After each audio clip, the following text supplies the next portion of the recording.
Okay, for this video I'm going to show you how to build a personal computer at home. What I have laid out here on my desk is everything you need to build a computer. Let's start off over here.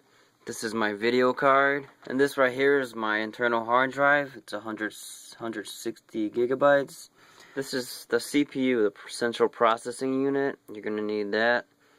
And right here is a fan. And this is the motherboard.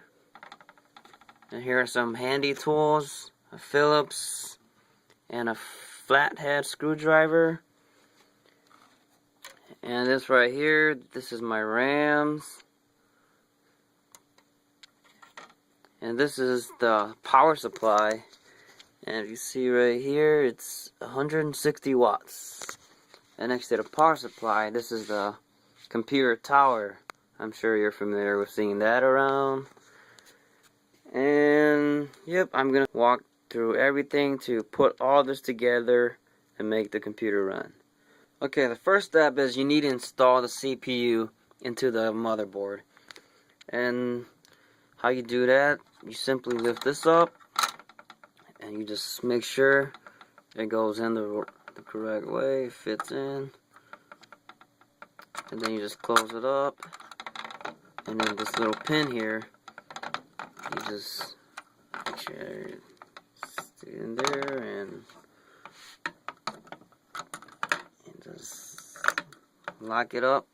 And after that, you install the fan. And these little pins here, you just make sure all these 4 pins go in these little holes. Okay, now we're going to install the motherboard onto the tower. And these little screw holes right here, all you have to do is lay the motherboard down. And these holes right there, they should line up with the screw holes. And you just screw it in tight. Okay, now that we installed the motherboard, now it's tight and secured to the tower and the power supply. Now we install our hard drive. And there should be a slot to the side of the tower where you can put it in. In this case, it's gonna be right here.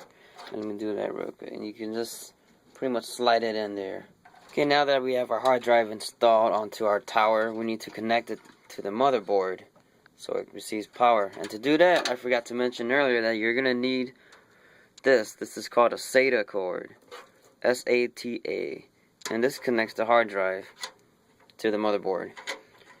And you're gonna look for this little L-shaped cord, which is gonna go with the end of the SATA cord. Okay, now that we got the hard drive installed onto the motherboard, we need to take care of this mess now, which are the cords from the tower. They need to be connected to either the motherboard or the power supply, and I'll walk you through that. Okay, the first cord we have here is the USB cord, and that just simply goes right into this slot right here. One of these slots, either or, doesn't matter. Okay, notice these pins and the little diagram right there. It says MSG, HDD, PW, and RES. And also notice the positive and negative charges on there. It represents which pin is negative and positive. And these relates to these cords right here. RES, that's reset. And you just need to pretty much match these cords with the diagram. And usually these cords, one of the wires are colored, and the colored wire usually represents positive charge, and you have to match it up according to the diagram shown earlier. But for these, I guess you just kind of just plug in and pray that it works. So I'm gonna put these in. Next, I have this HD audio cord coming from the tower, and that just goes into this slot right here, which says audio, and it should fit perfectly in there. And let me just do that. Okay, next I'm gonna install my video card here, and to do that, all you have to do is stick this chip right into here. This one, it has to say PCI Express, because that supports this video card. And also notice the six slots in there. That you'll have to grab a cord, the PCI Express cord from the power supply here, and which looks like this. PCIe 6 slots, just like that. And I'm just do that. Now to install RAMs, you just simply slip it into the slot right here where the RAMs go, and it just slips in just like that. And there you go. Okay, now we need to deliver power from the power supply to the motherboard, which starts the computer.